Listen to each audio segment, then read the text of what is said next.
जी बिस्मिल्लाहिर्रहमानिर्रहीम। अस्सलाम वालेकुम students, my name is Mohammad Raheel Sabir, your biology teacher. Now we are going to start our lecture number 2 which is on the cell. Last हमारा lecture 1 complete हुआ और उस lecture 1 के अंदर कुछ हमने टॉपिक डिस्कस किए according to the syllabus of UHS. आज हम जो है वो नेक्स्ट उससे ऑनवर्ड जो स्ट्रक्चर है उनको डिस्कस करने जा रहे हैं। होप सो आपने पहले वाले स्ट्रक्चर अच्छे से पढ़े होंगे और कुछ ना कुछ उसकी प्रैक्टिस भी की होगी। प्रैक्टिस जरूर करनी है, याद रखिएगा एमडी कैट सारे का सारा प्रैक्टिस बेस है। 2 साल आपने पढ़ा, बहुत अच्छे तरीके से पढ़ा, बहुत अच्छे टीचरों से पढ़ा, लेकिन इसका मतलब ये नहीं है कि आप प्रैक्टिस छोड़ देंगे और बगैर प्रैक्टिस के आप सारा कुछ कर जाएंगे। प्रैक्टिस जो है वो बहुत ज्यादा जरूरी है with respect to entry test. So आज हम क्या स्टार्ट करने जा रहे हैं जी? आज हम स्टार्ट करेंगे लाइसोसोम, साथ हमें देखना है जी साइटोस्केलेटन, साथ हम करेंगे जी सेंट्रियूल्स और साथ हमें करना है जी वैक्यूल। सो ये जो है वो आज 4 स्ट्रक्चर हम डिस्कस करेंगे। Let's start with the first one, lysosome. बहुत ही इंपॉर्टेंट स्ट्रक्चर, बड़े इंपॉर्टेंट एमसीक्यूज इससे रिलेटेड बन सकते हैं और इसमें आपको कोशिश भी की जाएगी कि कुछ एमसीक्यूज की प्रैक्टिस भी करवाई जाए। सो आइए स्टार्ट करते हैं with the first one which is lysosome. Lysosome discovery and introduction, discover by de Duve in 1949। सो 1949 में फर्स्ट टाइम जो था वो इसको क्या किया गया? डिस्कवर किया गया। और याद रखिएगा ओनली प्रेजेंट इन यूकैरियोट्स।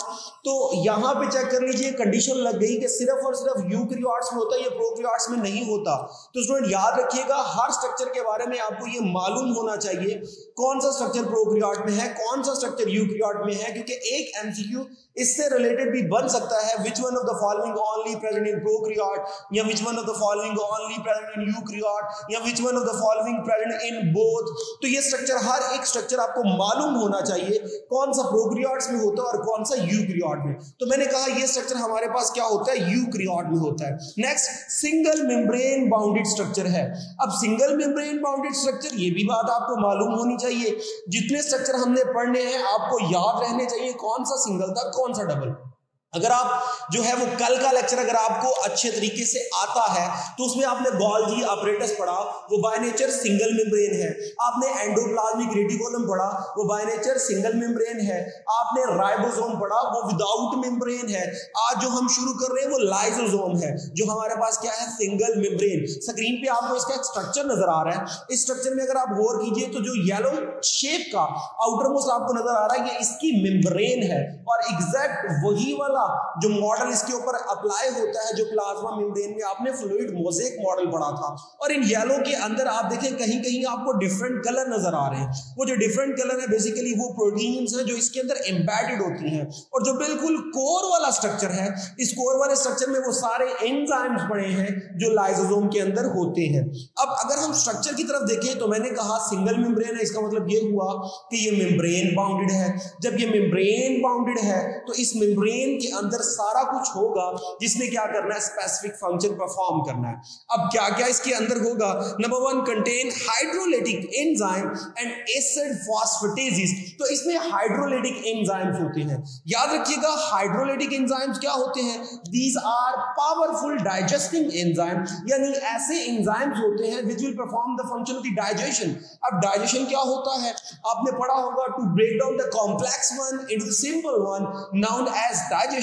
तो basically they are performing digestion, ये कॉम्प्लेक्स को सिंपल में कन्वर्ट कर रहे होते हैं। साथ मैंने वर्ड लिखा hydrolytic. Hydrolytic stands for which will work in the presence of acidic pH. अगर आपने चैप्टर 3 अच्छे से पढ़ा है तो वहां आपने सुना होगा और पढ़ा भी होगा कि हर एंजाइम एक स्पेसिफिक पीएच पे काम करता है, एक स्पेसिफिक एसिड या एक स्पेसिफिक बेसिक एनवायरनमेंट पे काम करता है। तो hydrolytic enzyme stands for all those enzyme which will work in the presence of acidic pH and they will perform the function of the digestion, mean that they will convert complex substances into simple substances. और acidic phosphatases stands for These are responsible to remove phosphate group from any substance ताकि properly उसको क्या किया जाए, digest किया जाए। अब जरा देखिएगा कौन कौन से एंजाइम्स इसके अंदर हो सकते हैं। It may contain proteases, proteases stands for protein digesting enzyme. It may contain अमाइलेजेस mean carbohydrate digesting enzyme. It may contain lipases mean lipid digesting enzyme. It may contain nucleases mean nucleic acid digesting enzyme. तो check कर लीजिए आपकी body में यही तो चीजें होती हैं जो ज्यादातर डाइट के अंदर आप लेते हो, और इन्हीं चीजों की डिस्ट्रक्शन करना हमारे लिए जो है वो जरूरी होता है, इन्हीं को डाइजेस्ट करना जरूरी होता है। तो इन सब की डाइजेशन के लिए जो चीज इन्वॉल्व होती है वो हमारे पास क्या होती है, लाइसोसोम। याद कीजिए गोल्गी अपरेटस पढ़ा, गोल्गी अपरेटस में आपने कहा कि पैंक्रियाटिक जूस जो आ रहा होता है पैंक्रियास से मूव करता है टुवर्ड्स ड्यूटेनम, वहां पर वो लेके आता लाइपेजेस, अमाइलेजेस, और उसके अंदर क्या होता है जी, ट्रिप्सिन। तो स्टूडेंट वो जो एंजाइम होते हैं वो बेसिकली लाइसोसोम लेके आ रहा होता है, और उनकी मैन्युफैक्चरिंग कहाँ होती है जी, RER में, और उनको भेजा जाता है टुवर्ड्स गोल्गी अपरेटस, वहां पे उनकी क्या की जाती है जी, फाइनल प्रोसेसिंग की जाती है। आफ्टर दैट उसे पैकिंग में रिलीज किया जाता है जिन्हें आप गोल्गी वेसिकल कहते हो, और गोल्गी वेसिकल जो है वो with the help of pancreatic duct transfer किया जाता था टुवर्ड्स ड्यूडेनम। तो उसमें प्रोटीन डाइजेस्टिंग भी थे, कार्बोहाइड्रेट डाइजेस्टिंग भी थे, और लिपिड डाइजेस्टिंग भी थे। तो ये सारे डाइजेस्टिंग एंजाइम है। अब स्टूडेंट सपोज कीजिए मैंने कहा ये डाइजेस्टिंग एंजाइम है, so they are responsible to digest someone. अगर इन्होंने डाइजेस्ट करना है तो इनका होना बहुत जरूरी है। सपोज कीजिए मैं कहता हूं इनकी क्या हो गई, बॉडी में एब्सेंस हो गई। अब बॉडी में ये नहीं है, जब बॉडी में ये नहीं है तो क्या होगा, they will unable to perform digestion. तो ये डाइजेशन नहीं कर पाएंगे। इन्होंने डाइजेशन करनी थी, अब होंगे तो डाइजेशन होगी, नहीं होंगे तो डाइजेशन नहीं होगी। अब जब डाइजेशन नहीं होगी तो फिर क्या प्रॉब्लम है, फिर प्रॉब्लम है हमारे पास स्टोरेज डिजीज। तो आपने सुना था कि ये सारे क्या करेगा जी, डाइजेस्ट करेगा। सपोज कीजिए मैं कहता हूं कि लिपिड डाइजेस्टिंग एंजाइम नहीं बना, यहाँ कार्बोहाइड्रेट डाइजेस्टिंग एंजाइम नहीं बना, यहाँ न्यूक्लिक एसिड डाइजेस्टिंग एंजाइम नहीं बना, या प्रोटीन डाइजेस्टिंग एंजाइम नहीं बना।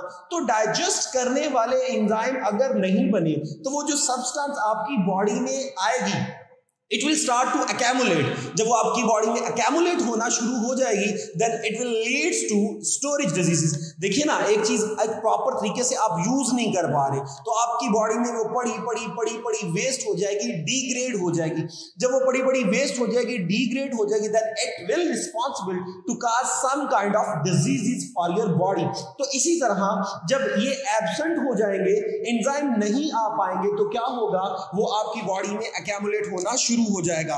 अकैमुलेशन of substances might be possible, वो ग्लाइकोजन हो, माइट बी पॉसिबल वो ग्लाइकोप्रोटीन हो, सिंपल प्रोटीन हो, सिंपल लिपिड हो, वो आपकी बॉडी में क्या होना शुरू हो जाएगा, अकैमुलेट होना शुरू हो जाएगा।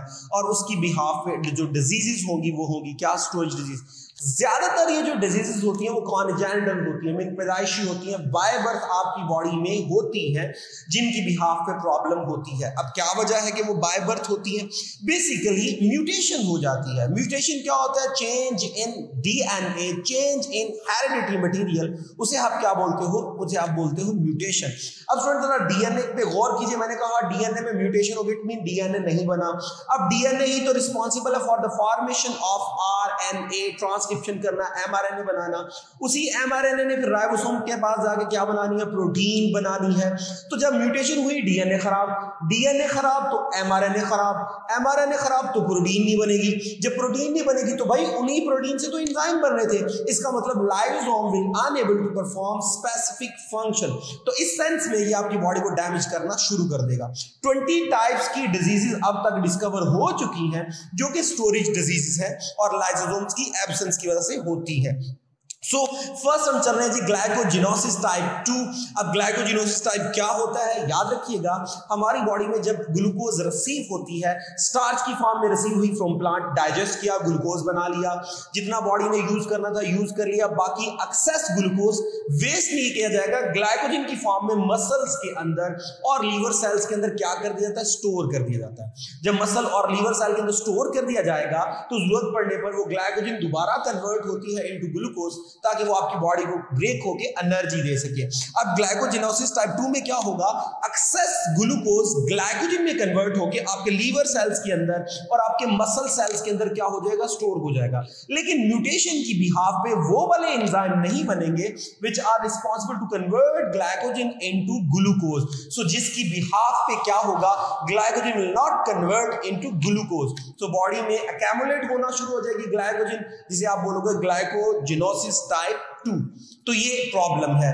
ज्यादातर ये जो स्टोरेज डिजीज होती हैं, बच्चा जो है वो सरवाइव करने में अच्छी खासी उसे प्रॉब्लम होगी, लेस वायबल हो जाता है, उसका सर्वाइवल रेट बहुत ज्यादा कम हो जाता है। कुछ ऐसी भी डिजीजेस हैं जिनमें जो है वो पहले दूसरे साल ही बच्चे की क्या हो जाती है, डेथ हो जाती है। सो बड़ा क्रूशियल जो है ये क्या होती है, डिजीजेस होती हैं। The next one is Tay Sachs disease. अब टैसेक डिजीज क्या होगा, लिपिड की कैटाबॉलिज्म करने वाला एंजाइम हमारी बॉडी में नहीं बनेगा, जिसकी वजह से क्या होगा, लिपिड स्टार्ट टू एक्यूमुलेट और मोस्टली इन ब्रेन सेल, जिससे क्या होगा, मेंटल रिटार्डेशन होगी, दिमागी तौर पे खराबी आ जाएगी, आप मेंटली प्रॉपरली उसे यूज नहीं कर सकते और क्या हो सकती है, डेथ भी हो सकती है। आइए जरा इससे रिलेटेड कुछ एमसीक्यूज देखते हैं। पहला एमसीक्यू हमारे पास है कि विच one of the following is digesting bag. पहला है जी गोल्जी बॉडी, ये तो एंजाइम की प्रोसेसिंग कर रहा था। एंडोप्लाज्मिक रेटिकुलम, ये तो ट्रांसफर कर रहा था। लाइसोसोम एंड राइबोसोम, तो बीटा ऑप्शन है जी लाइसोसोम, क्योंकि अभी आपने पढ़ा इसमें प्रोटीएजेस थे, इसमें लाइपेजेस थे, इसमें अमाइलेजेस थे और इसमें न्यूक्लिएजेस भी थे। तो यही आपके पास करेक्ट ऑप्शन है, बीटा ऑप्शन लाइसोसोम। आइए जी फॉर्मेशन की बात करते हैं। अगर आप गौर से देखें तो यहां पर आपको डायग्राम में शो हो रहा है जी रफ एंडोप्लाज्मिक रेटिकुलम, उसके ऊपर राइबोसोम्स होते हैं। अब वो राइबोसोम्स क्या करते हैं, प्रोटीन बनाते हैं। प्रोटीन बनाने के बाद बर्ड की फॉर्म में उन्हें ट्रांसफर किया जाएगा टुवर्ड्स गोल्जी apparatus। अब गोल्जी apparatus उनको रिसीव करता है फ्रॉम देयर फॉर्मिंग फेज। अब फॉर्मिंग फेज से जैसे जैसे वो बर्ड रिसीव होंगे, सिस फेज से रिसीव होंगे, तो वो सिस्टर्नी टू सिस्टर्नी आगे ट्रांसफर किए जाते हैं और उनके ऊपर फर्दर प्रोसेसिंग की जाती है। जब फर्दर प्रोसेसिंग की जाती है तो प्रोसेसिंग करने के बाद उन्हें प्रोसेस फॉर्म में गोल्जी वेसिकल की फॉर्म में रिलीज किया जाता है। स्टूडेंट, इन्हीं गोल्जी वेसिकल्स को आप प्राइमरी लाइसोसोम कहते हो, क्योंकि इनके अंदर वो एंजाइम्स हैं which are responsible for digestion. अब यहां पे एक बड़ा important point, if it contain digesting enzyme तो प्राइमरी लाइसोसोम, लेकिन अगर इसमें इंसुलिन है तो वो डाइजेस्टिंग एंजाइम नहीं है, अगर इसमें ग्लूकागॉन है तो वो डाइजेस्टिंग एंजाइम नहीं है, then they will consider secretory vesicle. तो याद रखिएगा हर लाइसोसोम जो है वो गोल्जी वेसिकल होता है, लेकिन हर जो गोल्जी वेसिकल है वो लाइसोसोम नहीं होता, बल्कि वो क्या होता है, सेक्रेटरी वेसिकल भी हो सकते हैं। तो डायग्राम में आपको दोनों जो है वो दिखाए गए हैं। अब फॉर्मेशन में पहले आरईआर के पास कंपोनेंट यानी राइबोसोम बनाएगा, कंपोनेंट आएंगे एंजाइम के पास, एंजाइम जो है वो बन के किसके पास दे दी जाएगी, गोल्जी apparatus को। गोल्जी apparatus जो है वो देगा छोटी छोटी प्रोसेसिंग करके पैकिंग देगा, उन्हीं पैकिंग को आप लाइसोसोम कहते हो, जिन्हें आप क्या बोलते हो, प्राइमरी लाइसोसोम। अब इसके अंदर एंजाइम्स हैं, जब ये एंजाइम डाइजेशन में इन्वॉल्व हो जाएंगे और when they will involve to perform specific kind of action, तो इन action lysosome known as secondary lysosome. तो ये आपके पास प्राइमरी लाइसोसोम जब इन एक्शन होगा तो वो सेकेंडरी लाइसोसोम में क्या हो जाएगा, इन कन्वर्ट हो जाएगा।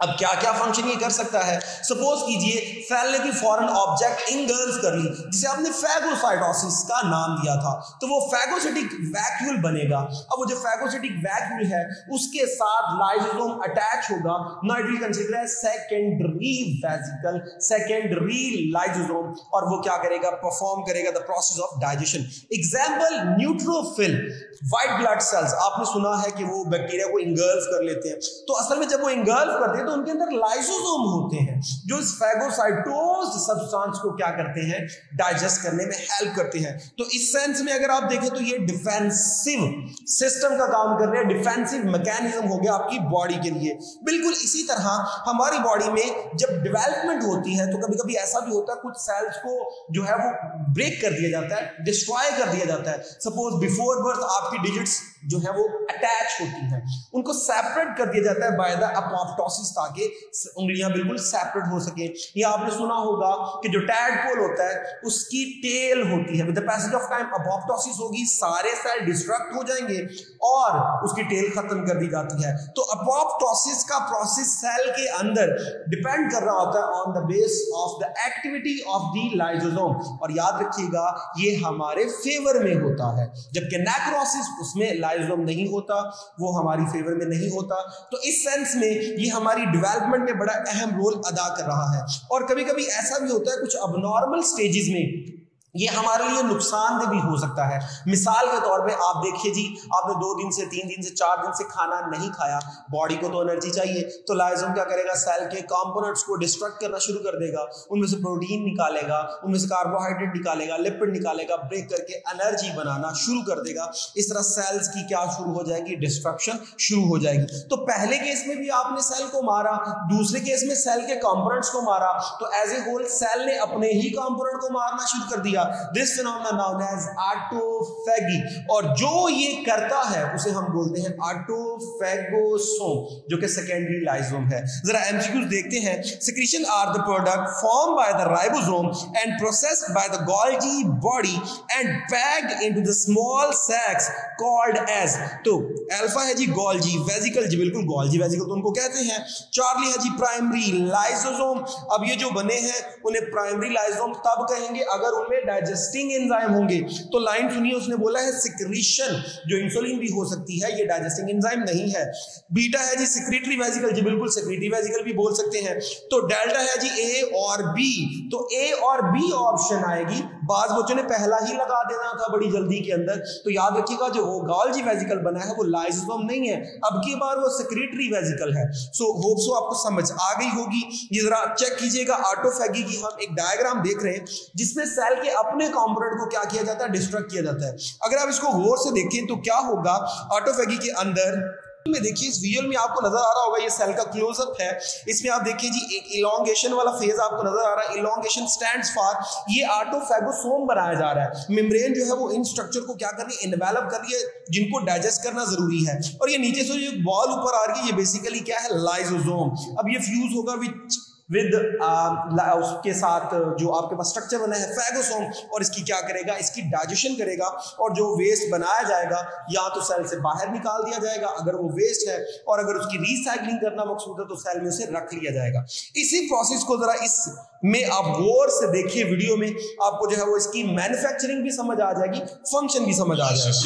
Lysosomes are membrane-bound vesicles that contain hydrolytic enzymes. The hydrolytic enzymes degrade proteins, nucleic acids, lipids, and carbohydrates, and are formed in the endoplasmic reticulum. These enzymes are then transported to the Golgi apparatus by transport vesicles. The lysosomes arise from the Golgi apparatus. When particles such as viruses or bacteria are ingested by phagocytosis, the lysosome fuses with the particle-containing vesicle called a phagosome and delivers the hydrolytic enzymes. Lysosomes also fuse with organelles such as old mitochondria. This results in the destruction and recycling of these structures. तो student इस video में आपको idea हो गया होगा इसकी formation कैसे होती है, फंक्शन कैसे करता है। आइए जरा इससे रिलेटेड कुछ एमसीक्यूज देखते हैं। Which one is secondary lysosome? Number alpha है जी सेक्रेटरी वेसिकल, तो मैंने बताया था वो बाय नेचर लाइसोसोम नहीं होगा। लाइसोसोम इन एक्शन, बिल्कुल ये हो सकता है। बीटा ऑटोफैगोसोम, जी बिल्कुल ये भी है क्योंकि वो जो है वो फैगोसाइटोसिस कर रहा है। और डेल्टा है जी बीटा एंड चार्ली, तो ये आपके पास बीटा और चार्ली दोनों बनेंगे क्योंकि यहाँ पे आपके पास जो है वो इन एक्शन जो है वो शो हो रहा है। नेक्स्ट है जी आपके पास lysosome perform to the cell. अब ये सेल के लिए क्या क्या करते हैं? सेलुलर डाइजेशन, जी बिल्कुल करते हैं। रिसाइकलिंग ऑफ द सेल, जी बिल्कुल करते हैं। अभी ओल्ड माइटोकॉन्ड्रिया वगैरह आपने डिस्ट्रैक्ट होते देखे, उसकी रिसाइकलिंग वगैरह करने के लिए। बीटा डिफेंस, तो न्यूट्रोफिल की मैंने एग्जांपल दी थी, डिफेंस में भी यूज हो रहा था। तो आपके पास आंसर क्या बनेगा? ऑल ऑफ दीज बनेगा, डेल्टा ऑप्शन। नेक्स्ट है जी आपके पास Which one is suicidal bag?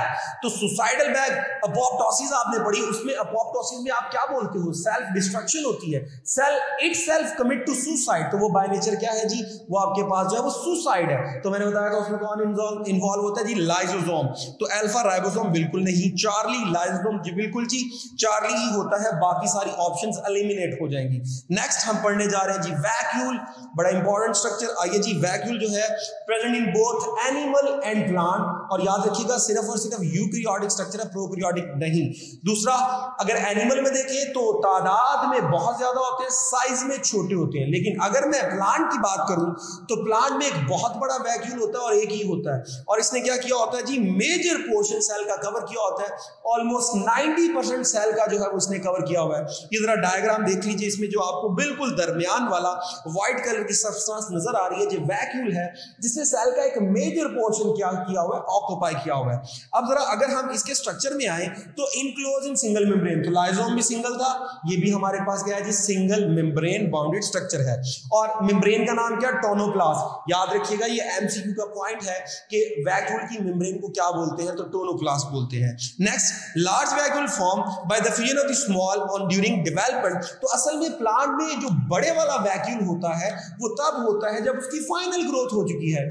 याद रखिएगा, जब प्लांट का सेल बनता है, अभी उसकी ग्रोथ हो रही होती है, तो उस वक्त कई छोटे छोटे वैक्यूल होते हैं, then they will fuse together to form complex one, larger one. तो वो जो बड़ा बना है वो बना है by the fusion of the small one. ये चेक कीजिए जी, आपको जो डायग्राम नजर आ रही है, इस डायग्राम में जो आउटर बाउंड्री है वो टोनोप्लास्ट है, अंदर जो मटेरियल है उसे सेल सैप कहते हैं, जो वाटर हो सकता है, जो स्टोरेज हो सकता है, मेटाबॉलिक जो है वो एसेंशियल सब्सटेंसेस, इसमें वेस्ट चीजें भी हो सकती हैं। आइए जरा हम इसके फंक्शन की तरफ चलते हैं।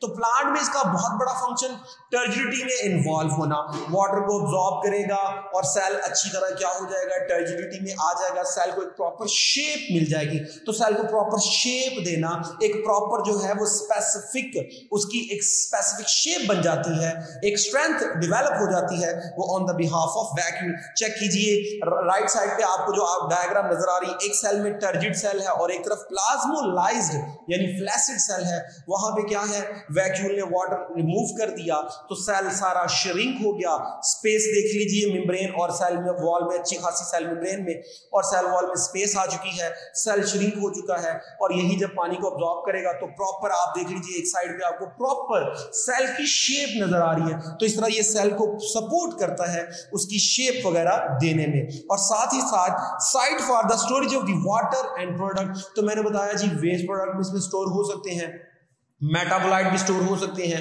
और साथ ही साथ इसके अंदर कुछ वाटर वगैरह भी ये क्या करता है, जरूरत के लिए स्टोर कर लेता है।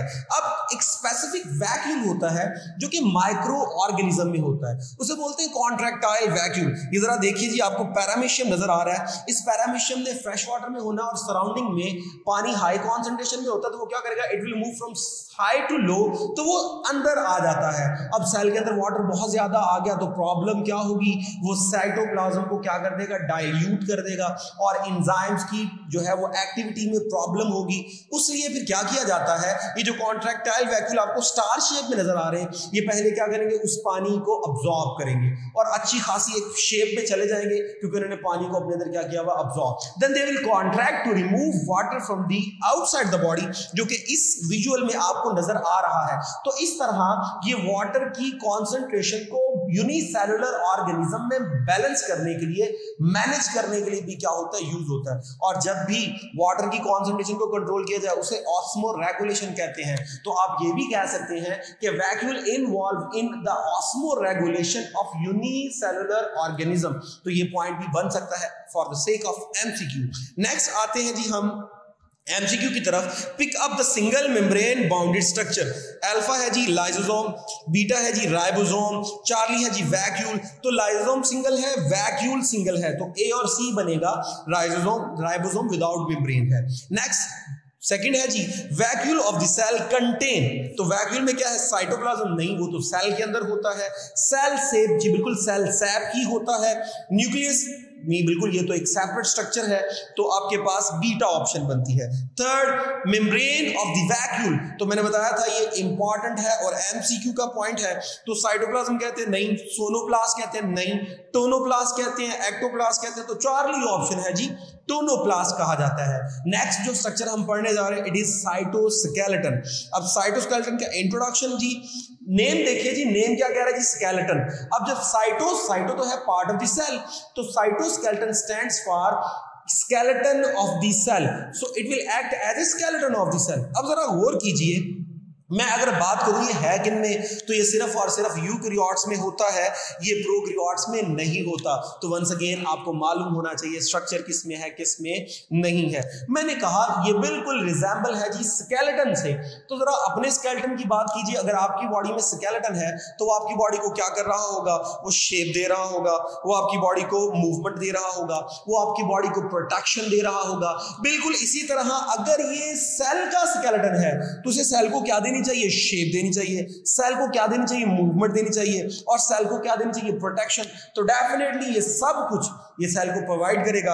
आइए जी जरा देखते हैं इसकी कॉम्पोजिशन में है क्या। तो ये प्रोटीन फाइबर होते हैं जो कि इन्वॉल्व होते हैं, और कहां होते हैं, इन द होल साइटोसोल, यानी साइटोप्लाज्म का ये मेजर पोर्शन होता है, उसके अंदर जो है ये होते हैं, और सारे प्रोटीन फाइबर हैं। तीन तरह के जी प्रोटीन फाइबर है। The first one is microtubule, diagram आपको नजर आ रही है, 25 नैनोमीटर इसका क्या होता है, diameter. The next one is microfilament, और इसका जो आपको डायमीटर नजर आ रहा है वो कितना होता है जी, 7।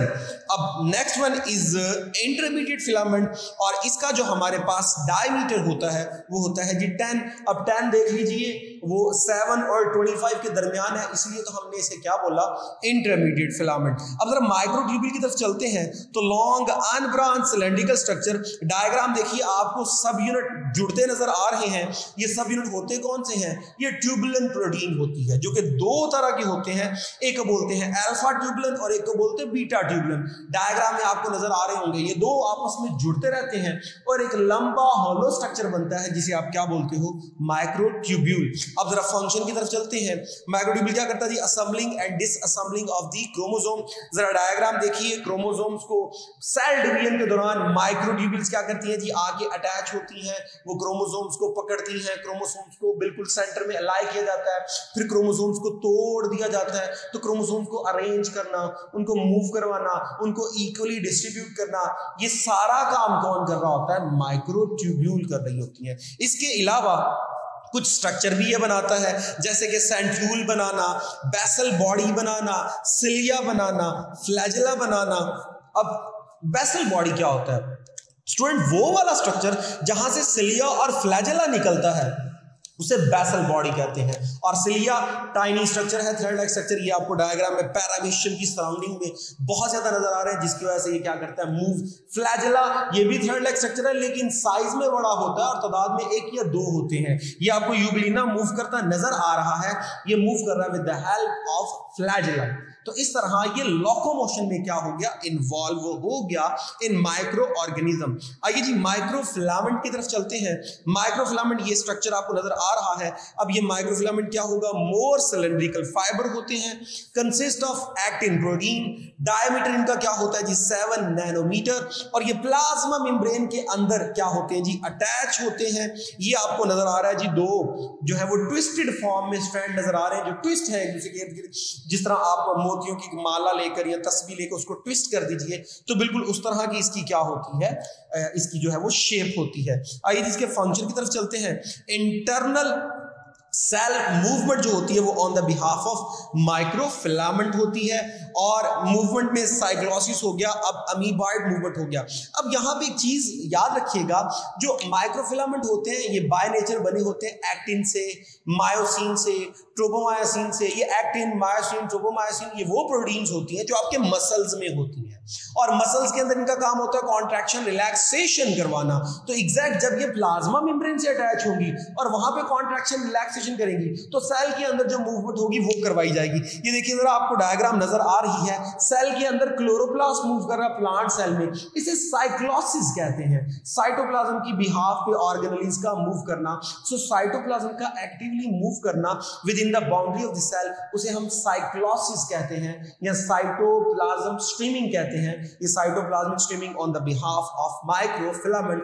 अमीबा मूव करता है और उसकी शेप चेंज होती रहती है। वो जो अमीबाइड मूवमेंट है ये भी जो है वो किस बिहाफ पे है, on the behalf of microfilament. तो सेलुलर मूवमेंट करवाना जिसमें साइटोप्लाज्मिक स्ट्रीमिंग आ गया, अमीबाइड मूवमेंट आ गया, और शेप को जो है वो सेल मेम्ब्रेन के साथ अटैच रहना, वो इनका काम है। The next one is intermediate filament. ये क्या होते हैं जी? Filament have diameter between microtubule and microfilament. तो दोनों के दरमियान इनका डायमीटर होता है, मैंने बताया भी था इनका डायमीटर 10 होता है। तो एक तरफ 7 था, एक तरफ 25 था, तो ये बिल्कुल उनके दरमियान में आ गया। और डायग्राम भी आपको प्रॉपर नजर आ रही है कि इसमें लंबे लंबे थ्रेड्स हैं जो एक दूसरे के ऊपर क्या हुए होते हैं, क्वाइल हुए होते हैं। और जो प्रोटीन्स होती है डिफरेंट वैरायटी की इनमें प्रोटीन्स होती हैं, that's why we consider as heterogeneous protein. लेकिन जो मोस्ट अबंडेंट प्रोटीन होती है वो केराटिन प्रोटीन होती है, जो आपको पता है आपके हेयर्स में भी होती है, आपके नेल्स में भी होती है। और काम क्या है जी इसका?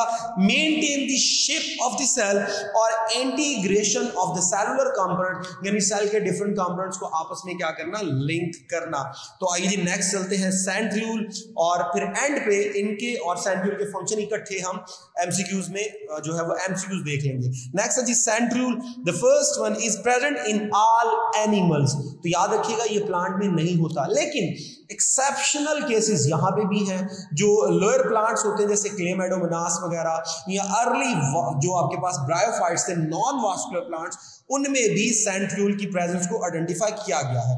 लेकिन याद रखिएगा वो बड़ा एक्सेप्शनल केस है, और एक्सेप्शनल केस हम ज्यादातर स्टडी नहीं करते, तो इसलिए कहा जाता है कि ये प्लांट्स में नहीं होता। खैर लोकेशन में देखें तो ये क्या होता है जी, क्लोज टू द न्यूक्लियस, और बाहर वाली साइड पे होगा, और राइट एंगल होंगे। कौन राइट एंगल होंगे? बेसिकली सेंट्रियोल दो होते हैं, एक ये है एक ये है, तो दोनों एक दूसरे के राइट एंगल होते हैं। जब राइट एंगल होते हैं तो दोनों के दरमियान एंगल कौन सा बनता है? 90। डायग्राम में देख लीजिए जो आपको रोटेट करता नजर आ रहा है, तो दोनों के दरमियान एंगल कौन सा है? अगर आप लिंक कीजिए तो क्या बनेगा? ये आपके पास इसका एंगल 90 बनेगा। सपोज कीजिए ये मेरे पास सेल है, ये सेल के अंदर मैंने क्या शो कर दिया? न्यूक्लियस, और न्यूक्लियस के बिल्कुल एक्सटीरियर साइड पे ये एक सेंट्रियोल, ये दूसरा सेंट्रियोल।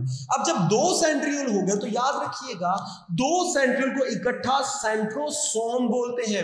ये भी एक एमसीक्यू का पॉइंट है जो आपको याद रखना है। तो आपके सेल के अंदर सेंट्रियोल सेंट्रोसोम की फॉर्म में होता है, यानी पे की फॉर्म में होता है। और अगर आप इसे बाहर निकाल के देखें तो ये इसकी क्या होती है? अपीयरेंस। तो चेक कर लीजिए दोनों एक दूसरे की क्या है? राइट एंगल है।